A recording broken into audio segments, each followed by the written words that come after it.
Well, howdy, everybody. It's the 14th Sunday of Ordinary Time, and today we're told that a prophet is not without honor except in his native place, in his own home. How about that?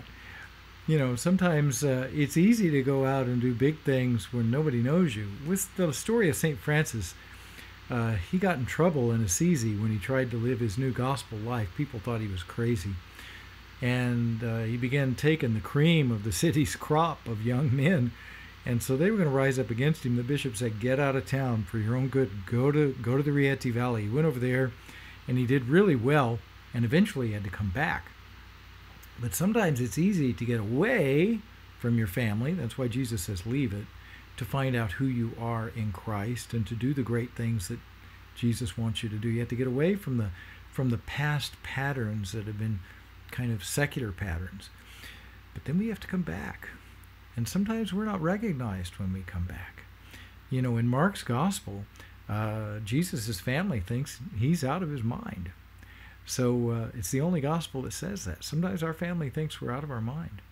So sometimes we're not understood, but that is the challenge, isn't it?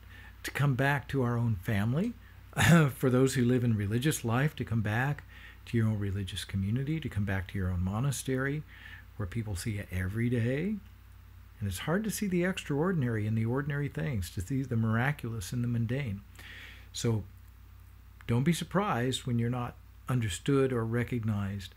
But at the same time, it's a challenge of us who live in monasteries and are around other to see the extraordinary that God does through these ordinary monks or sisters or brothers and sisters in Christ or family members, to see the miraculous in the midst of the mundane things they do, cleaning the house, cooking the meal, you know, working on their computer, to see what God is doing. So that's the challenge. I pray that we can all rise to this challenge, and we can through faith, hope, and charity.